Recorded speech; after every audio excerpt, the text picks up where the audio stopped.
मंत्रिमंडल में मेरे सहयोगी श्री ज्योतिरादित्य सिंधिया जी, पूर्व मुख्यमंत्री भाई विजय रूपाणी जी, सीआर पाटिल जी,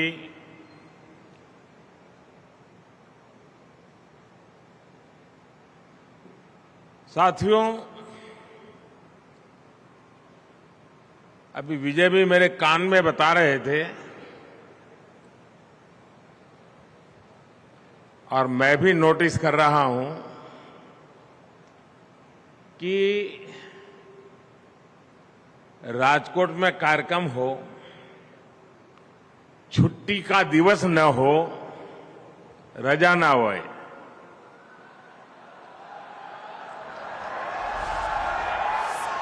अन्य बपोरनो समय होय, રાજકોટમાં કોઈ આ સમયે સભા કરવાનું ન વિચારે, ત્યાં આટલી વિશાળ જનમેદની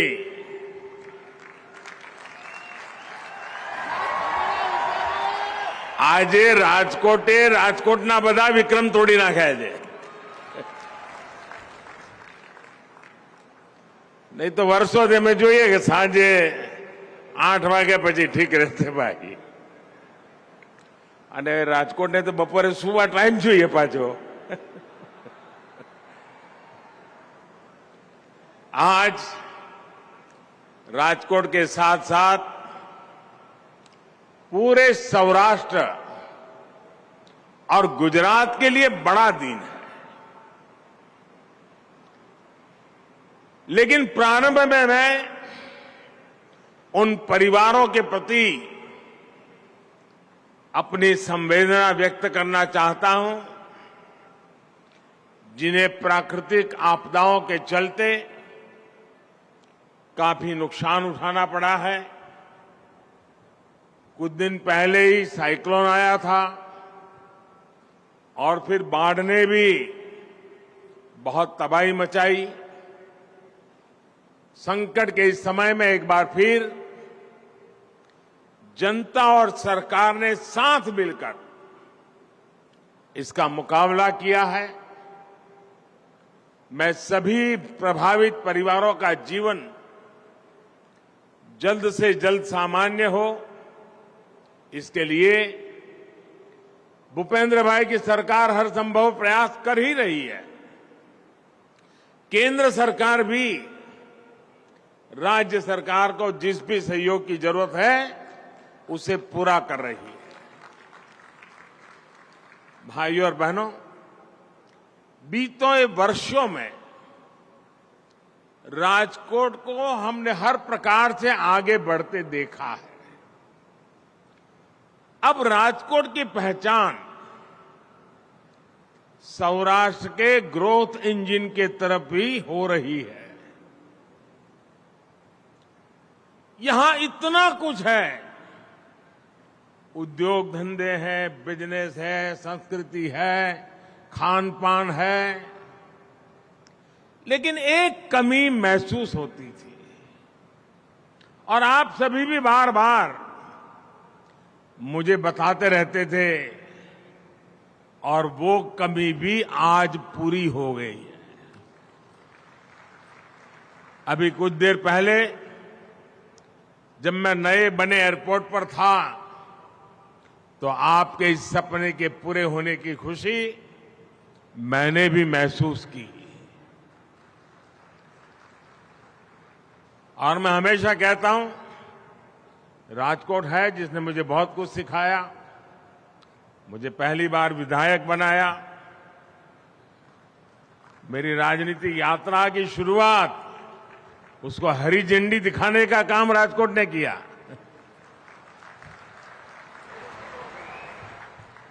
और इसलिए राजकोट का मुझ पर कर्ज हमेशा बना रहता है और मेरी भी कोशिश है कि उस कर्ज को कम करता चलूं. आज राजकोट नया और बड़ा इंटरनेशनल एयरपोर्ट मिल चुका है. अब राजकोट से देश के साथ साथ दुनिया के अनेक शहरों के लिए भी सीधी फ्लाइट संभव हो पाएगी। इस एयरपोर्ट से यात्रा में तो आसानी होगी ही, इस पूरे क्षेत्र के उद्योगों को भी बहुत लाभ होगा। और जब मैं मुख्यमंत्री था, शुरुआती दिन थे, ज्यादा अनुभव तो नहीं था, और एक बार मैंने कहा था ये तो मेरा मिनी जापान बन रहा है।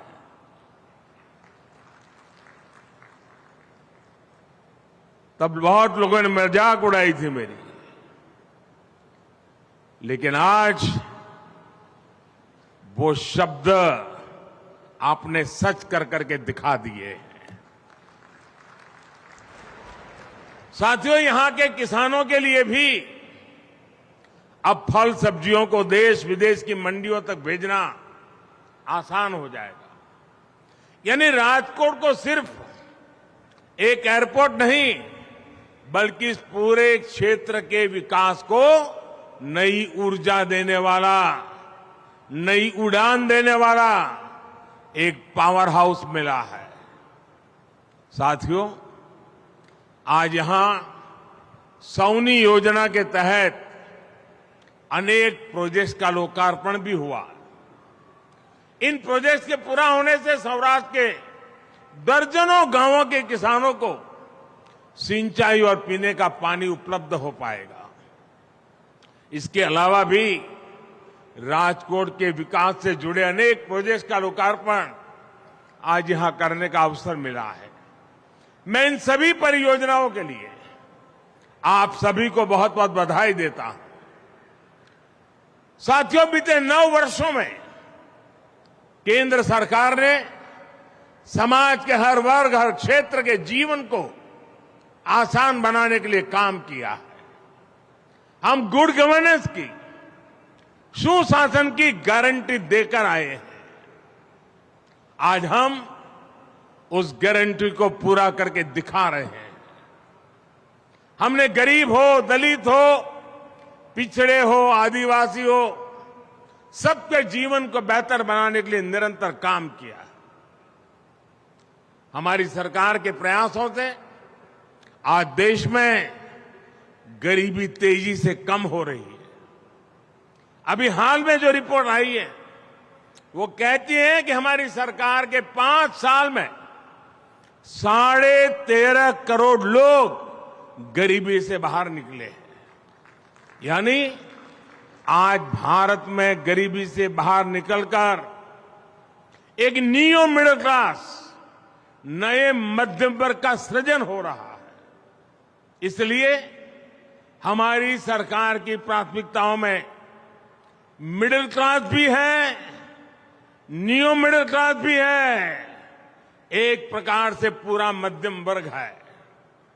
साथियों, आप याद कीजिए 2014 से पहले मध्यम वर्ग की एक बहुत आम शिकायत क्या होती थी?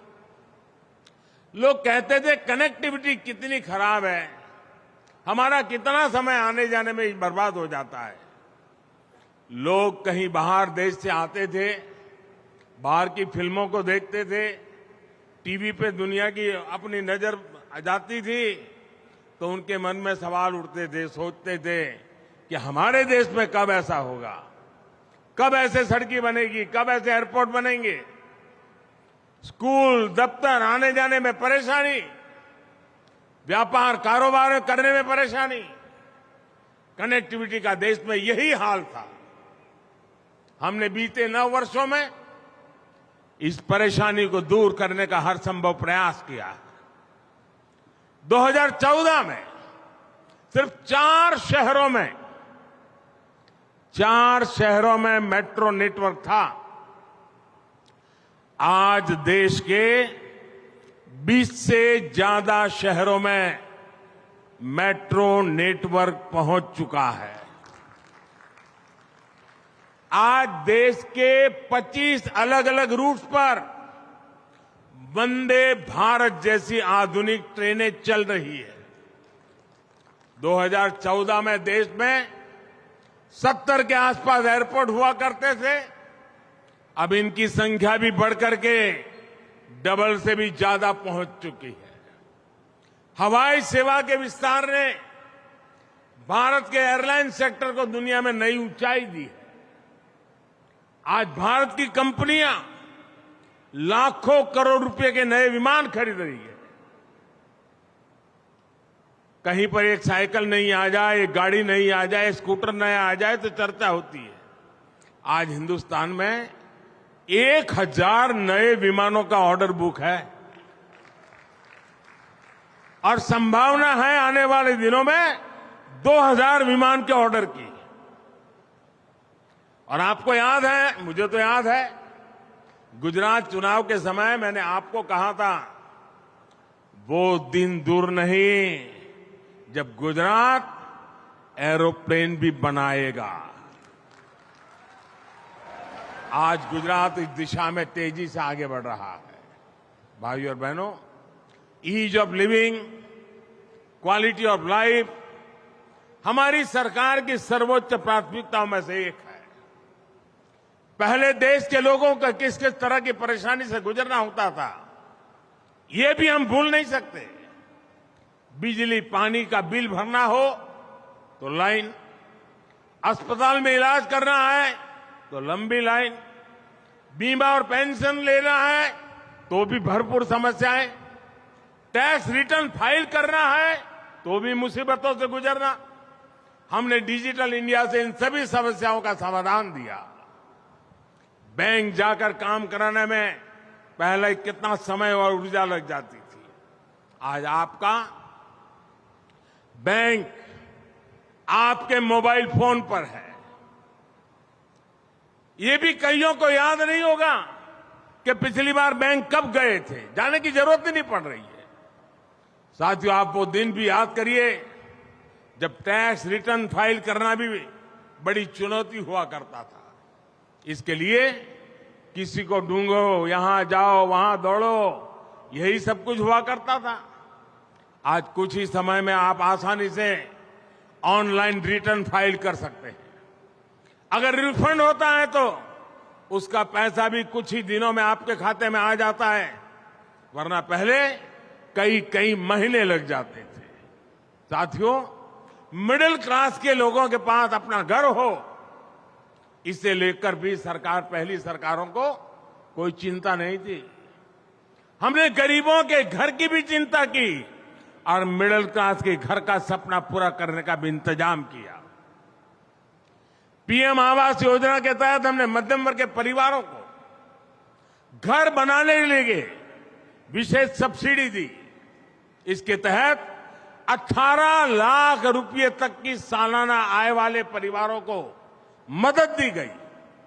अभी तक देश के मध्यम वर्ग के 6 लाख से ज्यादा परिवार इसका लाभ उठा चुके हैं। यहां गुजरात के भी 60,000 से ज्यादा परिवारों ने केंद्र सरकार की इस योजना का लाभ उठाया है। साथियों, केंद्र में जब पुरानी सरकार थी तो अक्सर सुनते थे कि घर के नाम पर यह ठगी हो गई, वो धोखा हो गया। कई कई सालों तक घर का पोजीशन नहीं मिलता था, कोई कायदा कानून नहीं था, कोई पूछने वाला नहीं था। ये हमारी सरकार है जिसने रेरा कानून बनाया, लोगों के हितों को सुरक्षित किया। रेरा कानून की वजह से आज लाखों लोगों के पैसे लूटने से बच रहे हैं। भाइयों और बहनों, आज जब देश में इतना काम हो रहा है, देश आगे बढ़ रहा है, तो कुछ लोगों को परेशानी होनी बहुत स्वाभाविक है। जो लोग देश की जनता को हमेशा तरसा कर रखते थे, जिन लोगों को देश की जनता की आवश्यकताओं और आकांक्षाओं से कोई मतलब नहीं था, वो लोग देश की जनता के सपने पूरे होते देखकर आज जरा ज्यादा चिढ़े हुए हैं। और इसलिए आप देख रहे हैं आजकल इन भ्रष्टाचारियों और परिवारवादियों ने अपनी जमात का नाम भी बदल दिया है।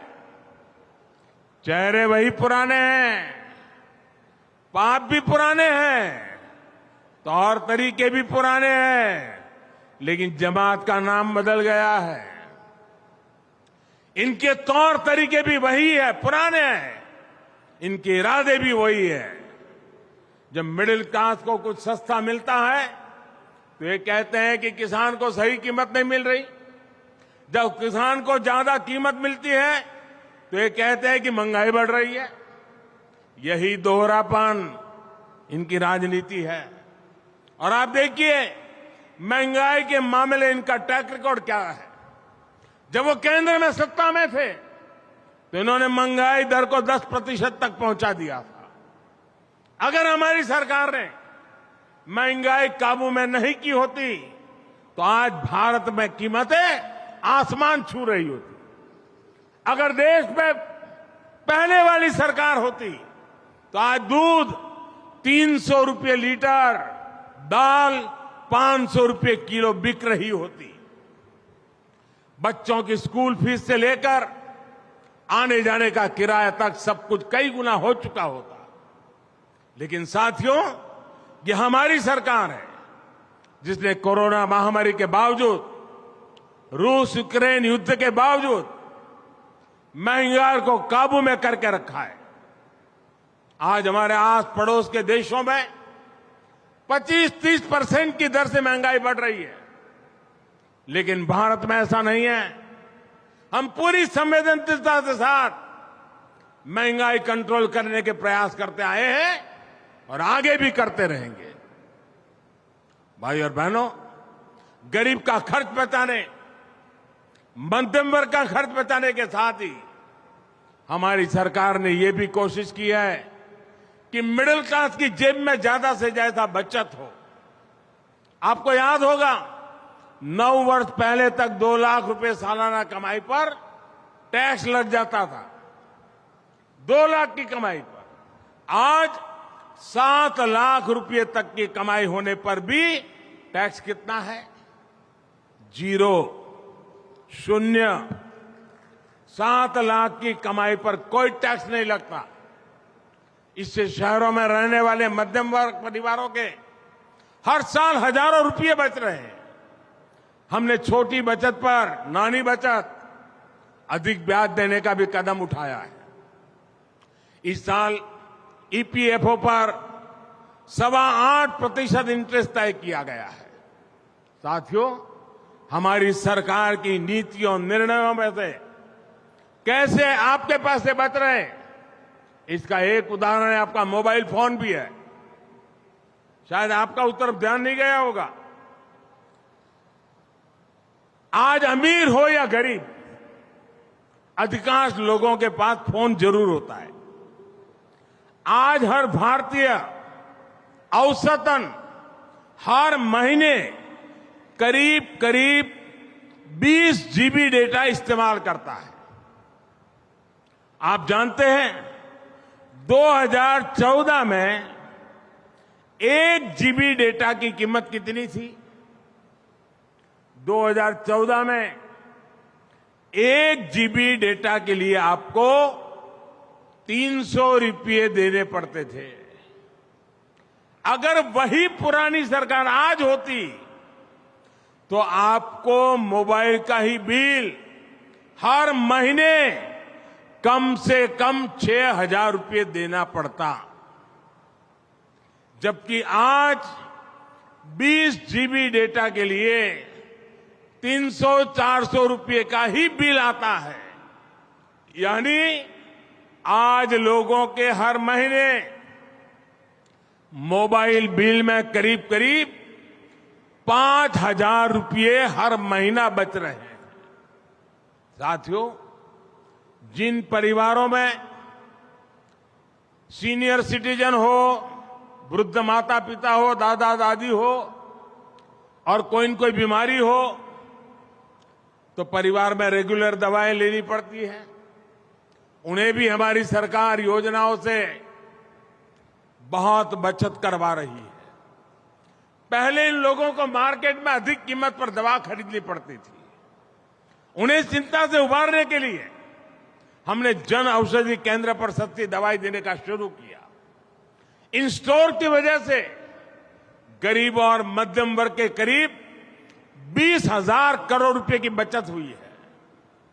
गरीब के लिए संवेदनशील सरकार, मध्यम वर्ग के लिए संवेदनशील सरकार एक के बाद वो कदम उठाती है ताकि सामान्य नागरिक के जेब पर बोझ न बढ़े। भाई और बहनों, यहां गुजरात के विकास के लिए, सौराष्ट्र के विकास के लिए भी हमारी सरकार पूरी संवेदनशीलता से काम कर रही है। गुजरात से बेहतर, सौराष्ट्र से बेहतर ये कौन जानता है कि पानी की कमी का मतलब क्या होता है। सौनी योजना से पहले क्या स्थिति थी और सौनी योजना के बाद क्या बदलाव आया है, यह हमें सौराष्ट्र में दिखता है। सौराष्ट्र में दर्जनों बांध, हजारों चेक डैम्स आज पानी के स्रोत बन चुके हैं। हर घर जल योजना के तहत गुजरात के करोड़ों परिवारों, उनको आज नल से जल मिलने लगा है। साथियों, यही सुशासन का मॉडल है जो देश में बीते 9 वर्षों में एक के बाद एक कदम उठा करके, जन सामान्य की सेवा करके, उसकी आवश्यकताओं को पूरी करके हमने इस मॉडल को सिद्ध किया है। ऐसा सुशासन जिसमें समाज के हर वर्ग, हर परिवार की जरूरतों, उसकी आकांक्षाओं को ध्यान में रखा जा रहा है। यही विकसित भारत के निर्माण का हमारा रास्ता है। इसी रास्ते पर चलते हुए हमें अमृत काल के संकल्पों को सिद्ध करना है। राजकोट से इतनी बड़ी संख्या में आपका आना, आप सभी को नया एयरपोर्ट मिलना, वो भी अंतर्राष्ट्रीय एयरपोर्ट मिलना, और दूसरे भी अनेक प्रोजेक्ट का नजराना मेरे सौराष्ट्र के लोगों को, मेरे गुजरात के राजकोट के लोगों को मिले। मैं इन सभी के लिए आपको बहुत बहुत बधाई देता हूं, बहुत बहुत शुभकामनाएं देता हूं। और भूपेंद्र भाई की सरकार आपकी आशा आकांक्षाओं को पूरा करने में कोई कमी नहीं कर रहने देगी, ये मेरा पूरा विश्वास है। फिर एक बार ये स्वागत सम्मान के लिए, इस प्यार के लिए मैं आपका हृदय से आभार व्यक्त करता हूं। बहुत बहुत धन्यवाद।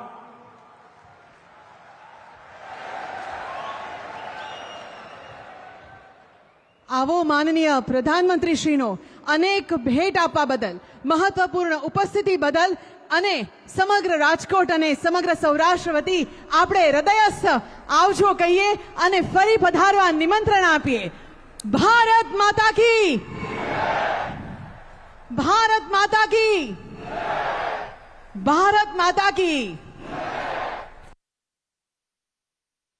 તો વડાપ્રધાન નરેન્દ્ર મોદી આજે ગુજરાતના પ્રવાસે રાજકોટને આંતરરાષ્ટ્રીય ગ્રીનફિલ્ડ એરપોર્ટની ભેટ આપી છે।